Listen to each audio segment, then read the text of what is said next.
Welcome to the Human Capital Innovations Podcast, your go-to source for personal, professional, and organizational growth and development. We hope you tune in often for all things people management, organizational development and change, organizational leadership, and social impact related. Maximize your personal and organizational potential with Human Capital Innovations Podcast.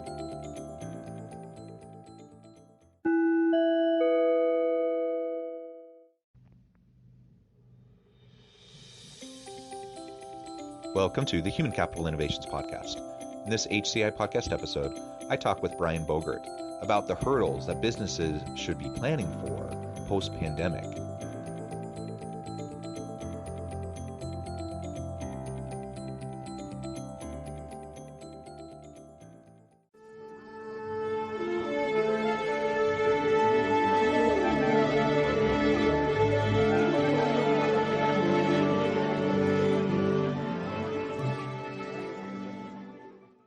Brian Bogert, welcome to the Human Capital Innovations Podcast. Man, I'm excited to be here with you. Yeah, thanks for joining me. I'm super excited for the conversation. Today, we're going to be exploring what hurdles business should be paying attention to for post-pandemic recovery. We'll talk about hurdles kind of generally. I think we all face those in life, don't we? We all face our personal hurdles, and organizations all face their hurdles. I think right now we're within this pandemic context that's unique and has been particularly challenging to a lot of people and to a lot of organizations.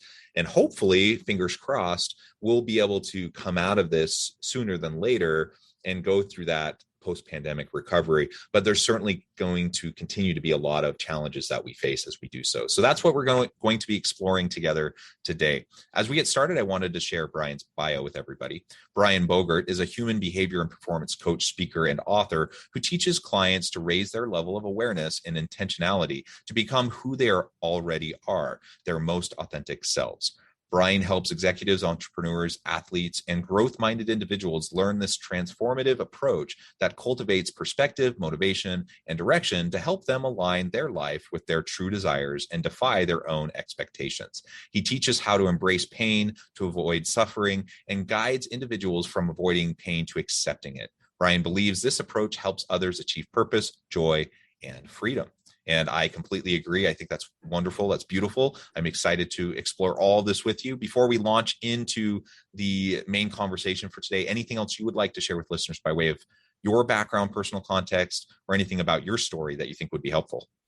Yeah, I do think it would be helpful. So I'm gonna actually ask you to humor me for just a second, and all the listeners as well, unless they're driving, to just close your eyes for 1 second. I want you to imagine going to a store, having a successful shopping trip, walking outside as you get through the checkout line, breezing on with your day with a little pep in your step. You look up, you feel the warmth of the sun on your skin, the breeze of the hair, breeze through your hair, and you go on to fumble with your keys to open your door and go on with your day. And as you're standing there trying to open the door, you turn your head and you see a truck barreling 40 miles an hour right at you with no time to react. Go ahead and open your eyes. That's where this portion of my story begins. My mom, my brother, and I went to our local Walmart to get a 1-inch paintbrush. And as we went back to the car, I was, of course, there first because I've always had an excitement vigor for life. But this was back in the days before key fobs. So I had to wait for my mom to catch up and literally unlock the door. As she did so, a truck pulled up in front of the store, parked, driver and middle passenger get out, and the passenger all the way to the right felt the truck moving backwards. So Jonathan, he did what any one of us would do, scooted over to put his foot on the brake, but he instead hit the gas. Combination of shock and force threw him up on the steering wheel, up on the dashboard, and before you know it, he was catapulting 40 miles an hour across the parking lot right at us with no time to react. Went up and over the tree in the median, hit our car, knocked me over, ran over me diagonally, tore my spleen, left the tire track scar on my stomach, and continued on to completely sever my left arm from my body. So there I was laying on the parking lot on a 115-degree day in Phoenix, Arizona. My mom and brother watched the whole thing happen. They looked up and see my arm laying 10 feet away. Fortunately for me, my guardian angel also saw the whole thing happen. She saw the literal life and limb scenario because there was a nurse that walked out of the store and saw the literal life and limb scenario, and I'm forever indebted to her for choosing to go into action instead of turning away for the rest of the day. She came over, stopped the bleeding on the main wound, and saved my life, and then instructed some innocent bystanders to run inside, grab a cooler, and get my arm on ice within minutes to save my limb. So, Jonathan, had she not done one or both of those, I either wouldn't be here with you today, or I'd be here with you today with a cleaned up stump. So it's obvious to say I know a little bit about hurdles in life. But what I want to also say is that I'm sure that you and the listeners were not expecting it to go there today.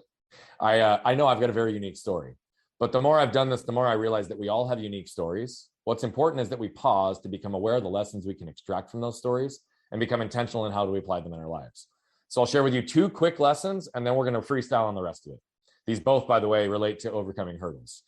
I learned not to get stuck by what had happened to me, but instead get moved by what I could do with it. And the second, I didn't realize until far later. At 7, 8, 9, 10, 11, 12 years old, I was the one having surgeries. I was the one doing the therapy, but I was being guided through the process. And so I was kind of in a fog. My parents were not. They were intimately aware of the unceasing medical treatments, years of physical therapy, and the idea of seeing their son grow up without the use of his left arm was a source of great potential suffering. So they willed themselves day in and day out to do what was necessary, what was tough, to embrace the pains required to ultimately strengthen and heal me. So whether intentional or not, what they did was ingrain in me a philosophy and a way of living, which was to embrace pain, to avoid suffering. You said that in my bio, but that's where we also gain freedom. So it's these 2 concepts that we've used to not only overcome this unique injury. My business partners and I scaled our last business to over 15 million in the span of a decade. And now how we flipped it on its head to be able to help individuals and organizations, just like you, just like the people listening, get back to the core of who they are. I believe when we do this, that's when joy, freedom, and fulfillment can enter into our lives holistically.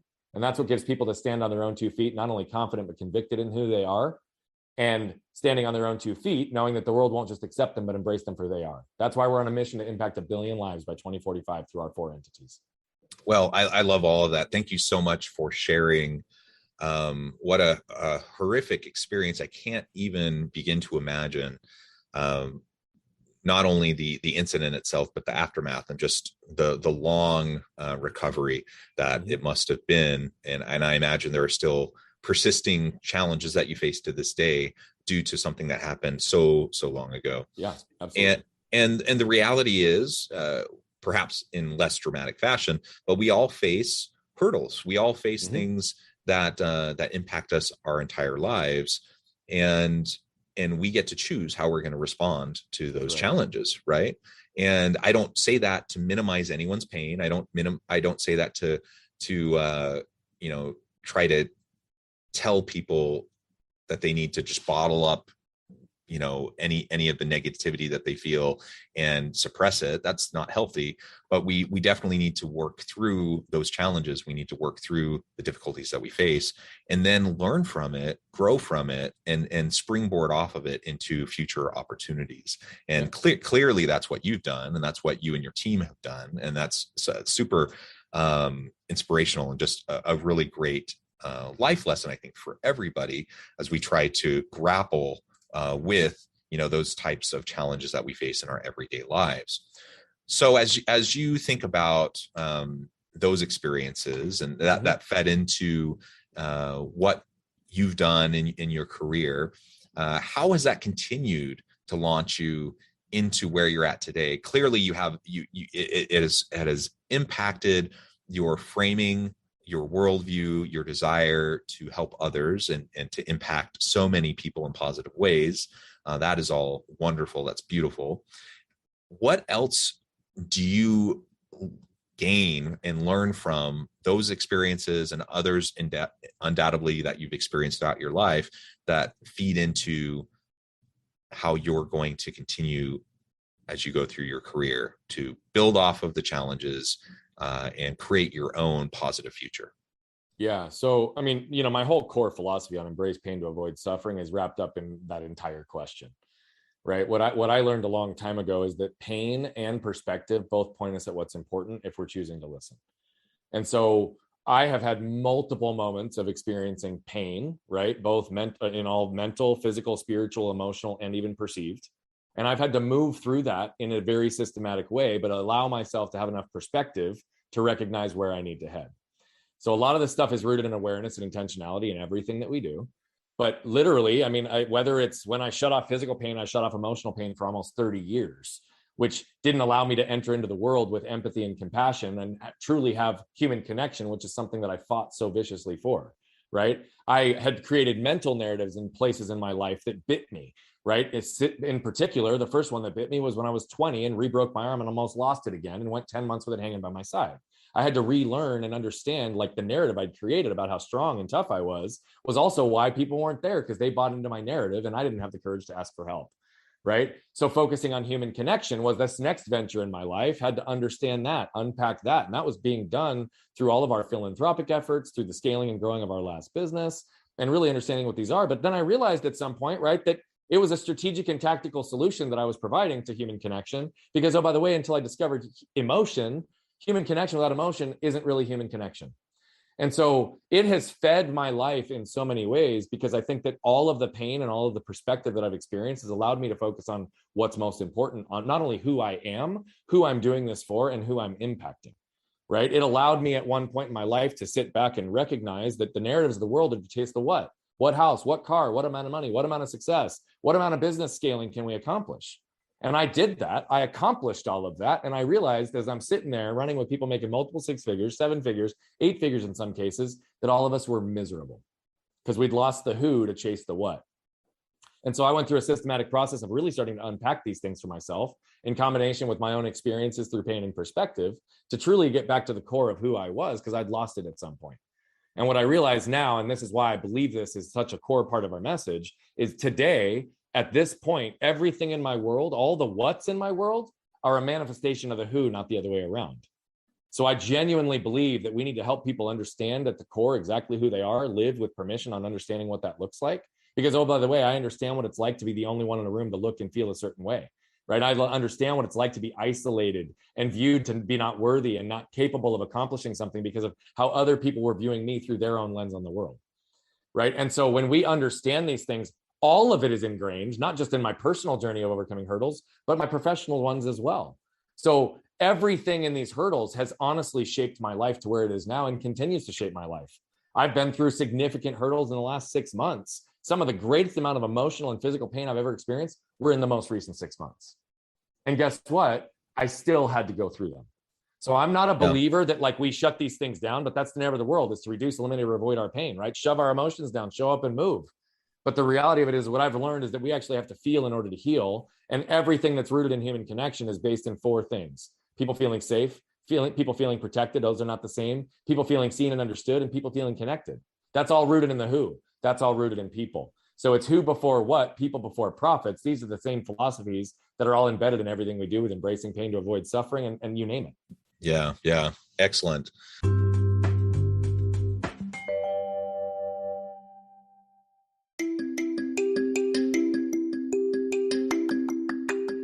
I'm excited to announce the publication of my new book from HCI Press, Bluer Than Indigo Leadership: The Journey of Becoming a Truly Remarkable Leader.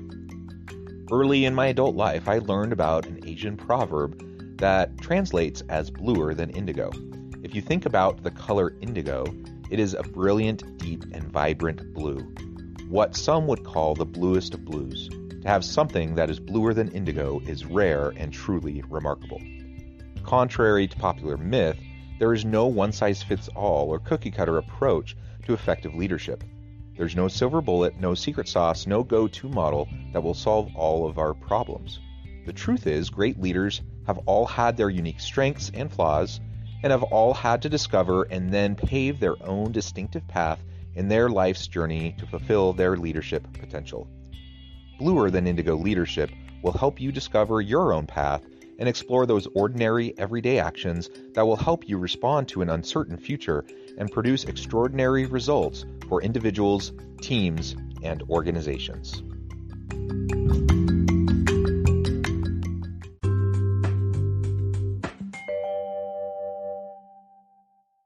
With all of that context, all that background, which is wonderful, let's transition a little bit now and talk more specifically about the pandemic and post-pandemic. Yep. What are the challenges that you see coming down the pipeline that successful leaders will face post-pandemic, and how should we be planning currently for that post-pandemic recovery? Yeah, I think so. Similar to even the way I just wrapped that last thought, I think that we're having an awakening in our society right now that is recognizing that the era of what is and profits are ending, and the era of who and people are entering. There's going to be a divide and something that's going to be a little bit interesting, particularly in the corporate world. But really what happened is 16 months ago, people were knocked out of autopilot, right? For the first time globally, we were knocked out of autopilot. We were operating in the unconscious. People would go through the routines of their day, building their businesses, right? Go to work, not know how they got there because the commute was the same every day. So they're knocked out of autopilot, reanalyzing who they are and what's important to them in their lives, which is also why we've seen so much pain, because people weren't prepared for it, because everything else in their world they were numbing. Simultaneously, the other thing that happened alongside that is that for the first time in human history, the richest of the rich, the leaders of these multi-billion-dollar organizations, were leveled at the same playing field with their frontline staff. Everybody was confined to operating through Zoom in their living rooms and their homes for a period of time as everybody was isolated. So it brought a whole different experience to people understanding what it looks like in individuals' worlds by seeing inside their homes, their worlds, their lives in a way that's never happened in human history globally at the same time. Now, we're moving through that, but what I anticipate that's going to happen as a result of it is we have not even really started to begin true re-entry. Right? It depends on where you're at in the country or where you're at in the world. But what's happening right now is there's various stages of people still being in isolation and people still starting to re-enter into the world. Again, vaccinations, masks, whatever. I'm not trying to make this polarized and politicized. It's just what's happening. Like there is a divide in a belief system on how do we re-enter. That's going to cause conflict. And again, going back to the human experience, people are in a lot of cases not feeling safe, not feeling protected, not feeling seen and understood, and not feeling connected. And so there's a lot of isolation that's taking place that virtual worlds are sort of closing the gap on. But again, our organizations, our cultures are going to be different. We're going to have workforces truly in a remote capacity, probably forever for a lot of organizations, where we won't have the same ability to build culture while feeding off each other's energy together. So I think one of the greatest challenges is a combination of where and how will our people look over time? Like, who will we need in our organization to impact who we want to as a result of whatever product, service, or good we offer through a business, right? How do we establish and build trust with our own people internally when they're all remote? We know that leadership styles have to change and evolve to interact with people in a virtual capacity. We've all adapted to this, but it's also been through the lens of we're going to go back to normal at some point. That's not going to happen. There's going to be a blended normal at every moment moving forward. So leadership has to understand how to change. And what we've seen is a significant gap that existed in communication because we were relying on the nonverbal communication to communicate so much of what we did. So Zoom in the first 6 months exposed strong communicators versus people who were just saying something but didn't really have anything to say. And so from a leadership perspective, people are starving for authentic leadership when all of a sudden we're seeing leaders in their homes and all of a sudden we're seeing that we can't rely off their natural charisma and energy, but that the words that come out of their mouth don't communicate and connect in the same way in a virtual world. Guess what? That changes the dynamic of how people want to run through walls for their leadership. So we've got to understand and anticipate environments that are going to help people feel safe, protected, seen, understood, and connected. And we have to do that through a way that we can establish trust and culture through better communication in a virtual world. You know, Brene Brown has a beautiful quote, and she says, clear is kind, unclear is unkind. How much is being missed in our current world of communication? 7% of our communication is consumed in the words that we communicate. 38% is in the way that we communicate it verbally. The tone, the vocal connotation, the cadence, right? So that's 45% of communication. 55% has to do with energy and body language transfer. We're missing over half of our ability to connect and communicate with people simply because of the world that we're in. Now, that doesn't mean it's impossible because a lot of people can still get a lot done virtually, but where are we fostering environments for people to truly be able to communicate and connect if we're missing over half of the way we typically communicate? And we already know that in the world where we were together, we were still missing large amounts of communication. That's going to be our greatest challenge moving forward, is how do we foster those environments for people to feel those things so they can be authentically who they are, to serve the best way possible, to perpetuate the mission of whatever organization they're a part of, to serve the people on who you're impacting, but also to make sure that we can establish leadership, culture, and connection internally to make sure that we can do that authentically as business moving forward. Yeah, and all of what you just described is challenging in the best of circumstances. Oh, yeah. You know, creating a dynamic, psychologically safe, healthy, engaging culture in a physical workspace where people are together. Very hard. It's very, very hard to do. That's why people like you and I have the work that we do, right? Because people need help with that. It's very hard to do. Most people don't, naturally come by that skill set. And it just gets exacerbated though when all of a sudden everyone's working That's right. virtually. And so now over the past 16 plus months or whatever, so many people have been predominantly virtual or in some sort of hybrid kind of a modality of connecting with each other. And it's great that we have the technology. It's great that you and I can be, talking through a screen together right now, having a great conversation. But there is something missed there. There's something that is different than when we're together, as you just described. And so we absolutely need to recognize that something that was already challenging is going to be even more challenging moving into the future. It is. More and more people have now become used to and comfortable with the idea of remote work. That's right. Whereas, pre-pandemic, there were surveys out there, asking people liked autonomy and flexibility, and that fed into work schedule, and that fed into, the ability, for example, to work remotely on occasion. But most people didn't say they wanted to work remotely. There were pockets and certain demographics. There were, a greater number than others, but for the most part, people wanted to be together physically. Yeah. They wanted to be in the workplace. That has changed. Which is why reentry is going to be so difficult, because there's going to be some organizations that say you have to come back, and there's going to be certain people that are like, well, there's enough employers that won't make me. Exactly. That's changed. People have grown used to the technology and to the experience of not having a commute, not having all that structure around their day, where they have greater levels of flexibility and autonomy and taking care of all the aspects of their lives and fitting in work whenever they can.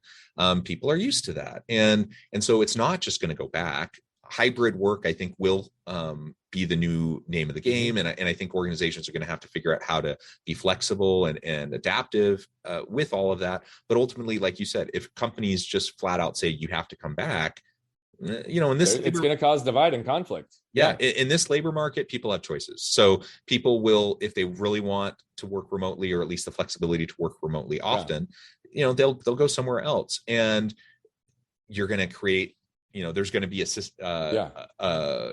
elements within organizations of conflict, like you described, kind of first tier, second tier employees in organizations that could emerge. There's all these things that ultimately could cause challenge. And by the way, none of it's good or bad, right? As I talk about it just is. It's not to say that anybody needs to lean one direction or another, right? And I mean that both at the employer and the employee level. Truthfully, like I'm such a believer, again, with focusing on the who, that it's about finding in this new flexible environment that we're going to have what is best for you, and accept that that's okay. Why we talk about it with such passion and understanding the conflict is because we got to prepare for it. We have to anticipate, hey, is our philosophy and culture going to be that we want people to have that flexibility in the hybrid model? They can be remote. Can they be back? What are we prepared for in conflict or divide in our communication ability in each different level? So I want to be really clear that from me, when we talk about this, it's not to give an opinion on what's good or bad.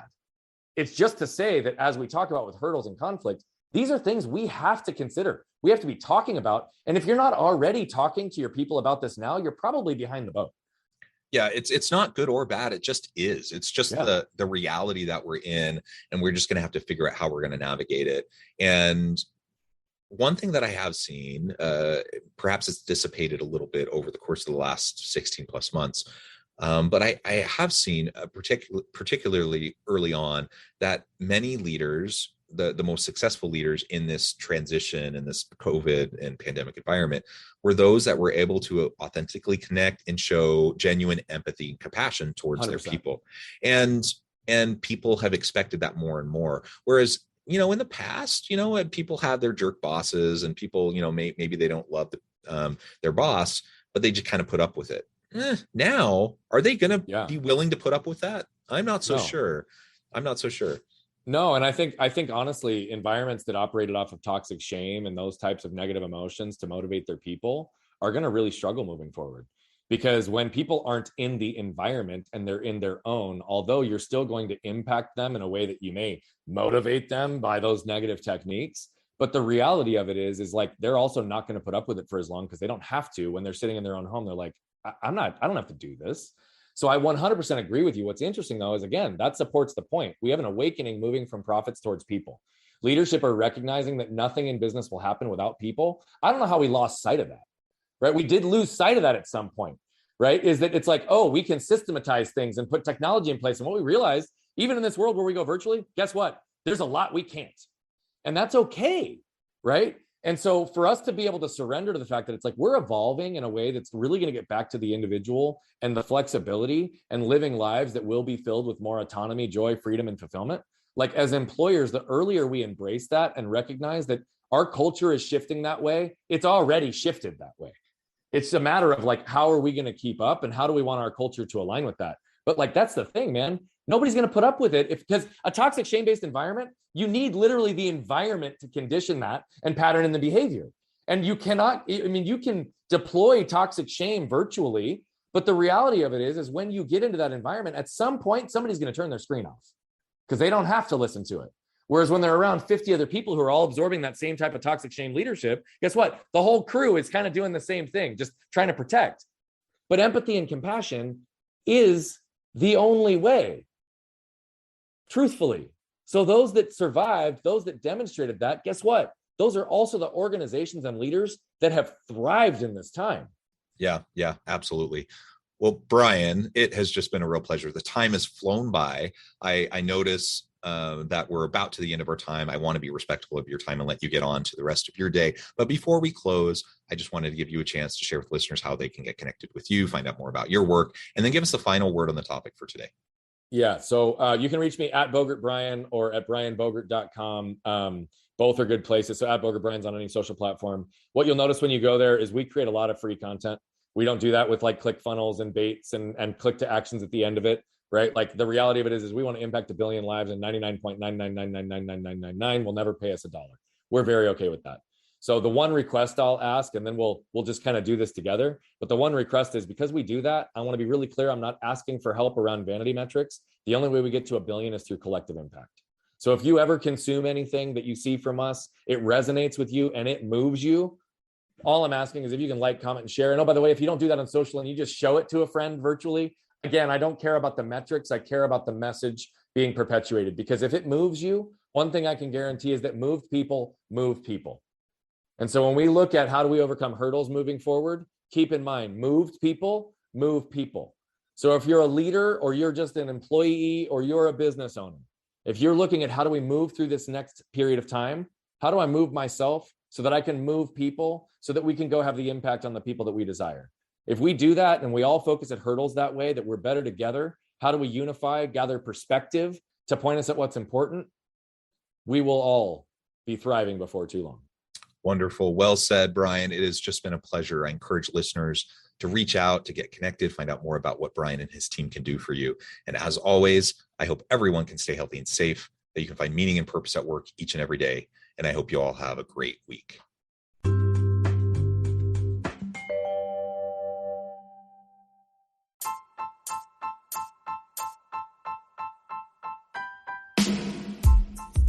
The alchemy of truly remarkable leadership. Ordinary, everyday actions that produce extraordinary results. Consider how the nature of work has shifted over the past 50 years. With increased globalization, rapid technological advancement, and the shift in economic composition, the average job of today looks very different than the average job of 50 years ago. What will the jobs and organizations of tomorrow look like? Moreover, what does this all mean for organizational leaders? What are the core competencies and capabilities of organizations and their leadership that are prepared for continued disruption and geopolitical and socioeconomic shifts? Regardless of what the future holds, increasingly, leaders need to be socially minded, data-driven, decisive, champions of talent, and disruptors of the traditional notions of leadership, teams, organizations, and work. The alchemy of truly remarkable leadership will help you to explore your own leadership competencies and capabilities and consider ways to apply and implement them into your workplace and personal life.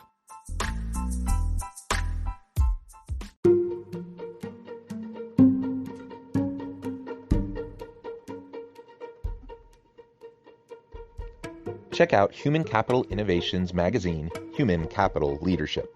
Human Capital Leadership is a free, interactive e-magazine with the mission to help individuals, leaders, and organizations find innovative approaches to maximize their human capital potential. We publish issues quarterly in August, November, February, and May. Take a look at the latest issue and let us know what you think.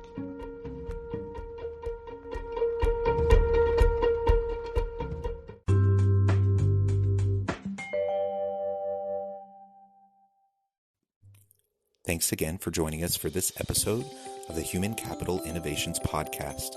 I hope you stay healthy and safe and that you have a great week.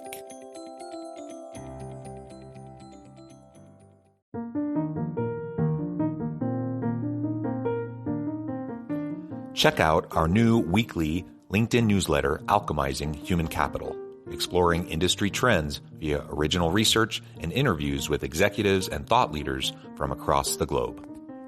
We look forward to having you join us.